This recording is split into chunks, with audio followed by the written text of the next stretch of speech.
In an interview a few weeks ago, Alexander Usyk revealed something which shocked a lot of people, which was that Derek Chisora hit him harder than any other heavyweight he's fought as a professional. Harder than AJ, harder than Daniel Dubois, harder than Tyson Fury. And a lot of people just didn't believe it. They said, nah, Usyk must be trolling. He must be sneak dissing AJ, Dubois and Fury. Because look at the knockout percentages. Look at the guys who, particularly AJ and Dubois, have KO'd. There's no way Derek Chisora hits harder than they do. That was the reaction of many people. And now Dave Allen has just done a video where he concurs with Alexander Usyk. He says that Derek Chisora hit him harder than any other heavyweight he shared the ring with. Bear in mind, he shared the ring either in professional bouts or in sparring with Anthony Joshua, Daniel Dubois, Tyson Fury, Luis Ortiz, Dylan White, David Price, Joe Joyce, Lucas Brown, and so on. You can see the full list on screen. And he put Derek Chisora above all of them in terms of who hit him the hardest. Now, unlike a lot of people, I 100% believe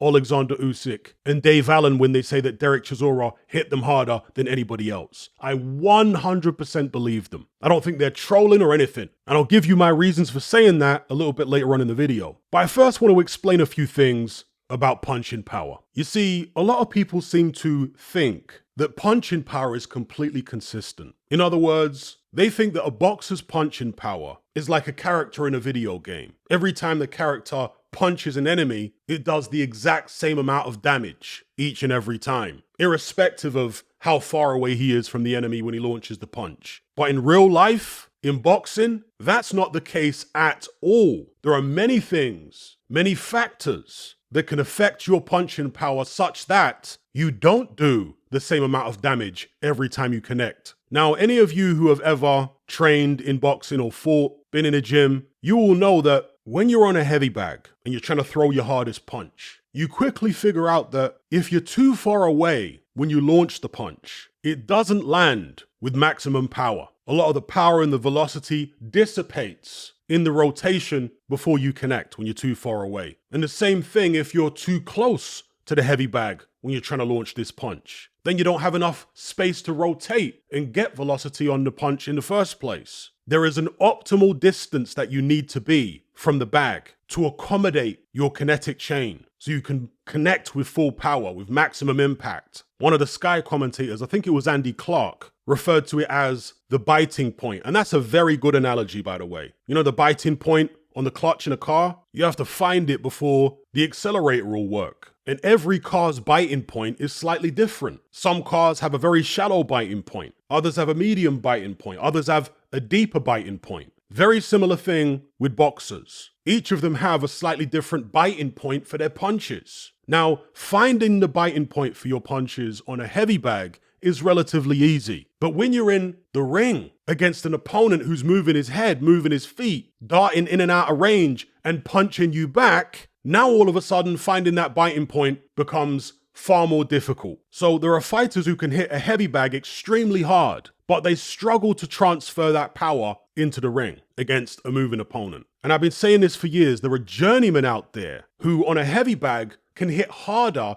than a lot of the champions, than a lot of the hardest punching fighters you've ever seen at world level. But they just don't have the skill to find the biting point in the ring. They can find it on a heavy bag, but in the ring, different story. And so sometimes these guys will go through their whole careers with a low knockout percentage. But one day they'll have a fight where all the stars align. Their opponent stays still for just long enough, at the right angle, at the right distance, that they find the biting point they've been looking for their whole career. And they connect on the opponent's chin the way they connect on that heavy bag in the gym. And they score a sensational knockout when they weren't supposed to be, on paper, a massive puncher. When in reality, they could punch extremely hard all along. They just weren't skilled enough at finding the biting point in the ring. Now, Hasim Rahman was no journeyman, certainly not for the majority of his career, but in my estimation, he was a very underrated puncher. Now, we know he knocked out Lennox Lewis in South Africa, but outside of that, he wasn't really scoring a lot of spectacular knockouts against top opposition. Didn't do that to James Toney, didn't do that to Evander Holyfield, didn't do that to David Tua, didn't do that to Oleg Muskayev. He did stop Corey Sanders, but he didn't lay him out the way he laid out Lennox Lewis. Why? Because he never caught those guys the way he caught Lennox Lewis. The shot he knocked Lewis out with was one where all the planets and all the stars aligned. Everything was absolutely perfect. The perfect distance, his feet were underneath him, he got everything behind the punch. It all lined up perfect for him to deliver that right hand. Best right hand he ever landed in his whole career, at least against a quality opponent. Now, on a heavy bag, Hasim Rahman could land that kind of punch all day long. But in the ring, against a live opponent, it's far more difficult. So that's the first thing you need to understand about punching power, the biting point. Some fighters are far more skilled at finding it than others. The second thing you need to understand is that most fighters, and listen clearly to what I'm saying here, most, I'm not saying all, most fighters do not throw every punch with 100% power. And the reason for this is when you do throw with 100% power, you're doing something which we call loading up. You're setting your feet, you're bending your knees, you're trying to produce maximum rotation. And most fighters, when they do that, produce more of a tell on their punch when they're about to throw it because of all the motion in their body when they're getting set to throw this big shot. So the opponent can see it, anticipate it, get out the way, and counter. Also, when you're loading up to throw a big punch, it takes a lot of energy out of you to throw with 100% power every time. So most fighters don't do that. Most fighters are throwing with, 50, 60, 70% power on their power shots for the majority of a fight. It's only when they get you hurt that they really load up and throw with 100% power. That's what most fighters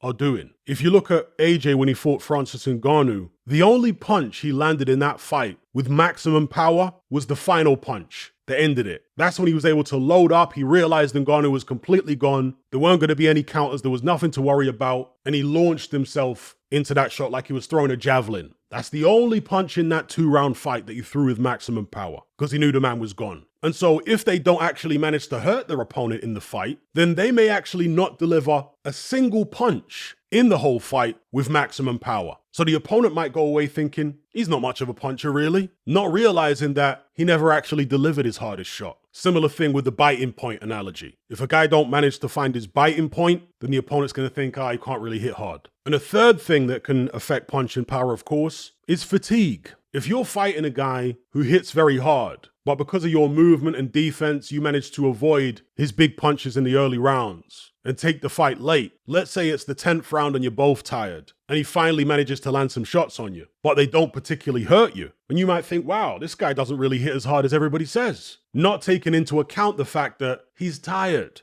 He can't punch as hard necessarily in the 10th round as he could in the first. Now, some fighters can carry their power late into a fight much better than others. Going back to Mike Tyson again, he had 58 professional bouts with 44 knockout wins, and he never managed to knock anyone out after the 7th round. So if you got through 7 rounds against Mike Tyson, chances are you're either going to win the fight or you're at least going to last the distance. He did not carry the same power in the second half of a fight that he did in the first half of a fight. Nowhere near. And again, that's hardly surprising given the fact that he put so much power into damn near every punch early on in a fight. It saps you when you do that. These guys who manage to score late knockouts tend to be more conservative and they tend to vary their power. Like David Tua, for example, he scored quite a few late knockouts. He was also a pressure fighter, similar stature to Mike Tyson, but David Tua didn't throw with maximum power as often as Mike Tyson did. He would vary the power of his shots a lot more. He'd pace himself better, basically, and that allowed him to retain power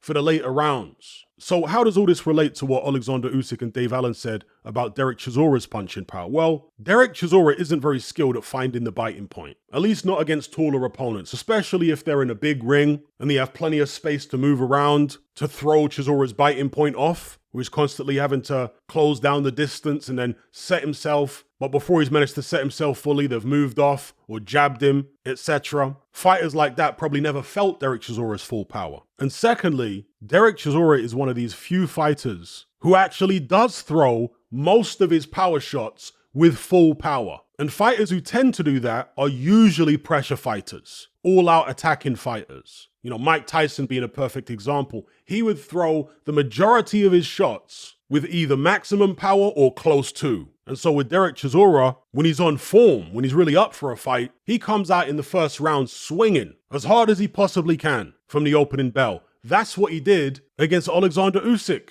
like a bull in a china shop. and he was mainly connecting on Usyk's arms and on his chest, with all of his weight behind the shots, 250 pounds of him. And he's a very short, powerful heavyweight, throwing that right hand over the top like he's bowling a cricket ball. You never saw Anthony Joshua, Daniel Dubois, or even Tyson Fury loading up to that extent that Derek Chisora did when they fought Alexander Usyk. They never felt safe enough in the fight to do that. And so there's a difference then between who's the hardest punching fighter that Usyk has fought at heavyweight and which fighter hit him the hardest. And so if we have a look at Dave Allen's list here, he's got Derek Chisora at number 1, above Tyson Fury, Daniel Dubois, Anthony Joshua, Luis Ortiz, Dylan White, David Price, Joe Joyce, Lucas Brown, Nick, all these guys that you can see on the list. Now, there are some names on there which will surprise people. Tony Yoka being so high on the list. David Price being so low on the list. But if you listen to what Dave Allen says in the video, he explains many of the things that I've already explained in this video. Not all the things, but many of the things. So for example, when he fought Dylan White in their professional contest, he said White didn't hit that hard. But he later went on to spar Dylan White, and he said White hit him way harder in sparring than he did in their pro bout. And think about that. In sparring, they're wearing headgear and 18-ounce gloves. Most people would assume that he'd feel greater impact from Dylan White's punches in 10-ounce gloves in a real fight rather than in sparring. But Dave Allen figured that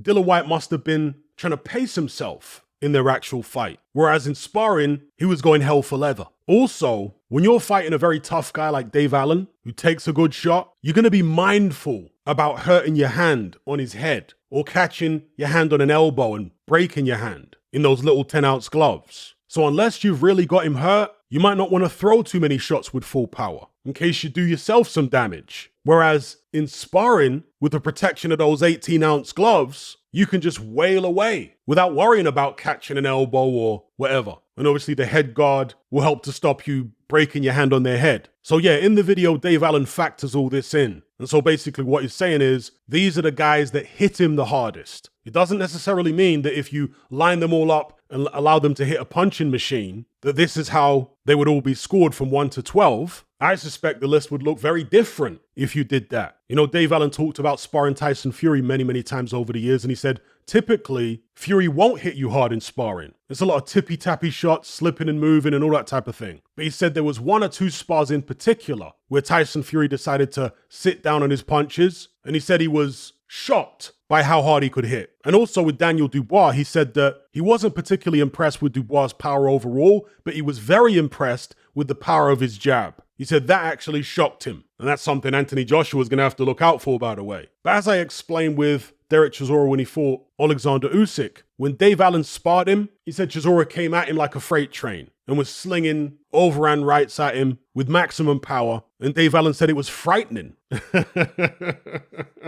how hard Derek Chisora was hitting him. He said Chisora hit him way harder than anybody else because Derek Chisora is loading up on most of his shots. He's worked out a style where he can load up and get away with it a lot of the time, where he's constantly coming in with his chin tucked down, bobbing and weaving. And because he's the shorter guy in most of his fights, the biting point for his punches is going to be more close range than the biting point for his opponent's punches, which means that when he finds his biting point, it's actually safer for him to load up because his opponent isn't going to be able to hit him with maximum power from that distance. Hence, I absolutely believe Alexander Usyk and Dave Allen when they say that Derek Chisora hit them harder than any other heavyweight they've shared a ring with. It doesn't necessarily mean that the other opponents on the list aren't capable of hitting just as hard, if not harder, than Derek Chisora if they fully load up. It's just that they don't fully load up anywhere near as often. Anyway, I'll leave it there. Check out Dave Allen's video on his YouTube channel. Hopefully I've given you some food for thought about punching power and how it actually works and how it's not as consistent as many people might think. Give me your thoughts in the comment section below. And before I go, I just want to tell you about this week's exclusive boxing content. I've just uploaded this video here. It's a film study over an hour long on Anthony Joshua and Daniel Dubois, where I analyze footage from several of their past fights,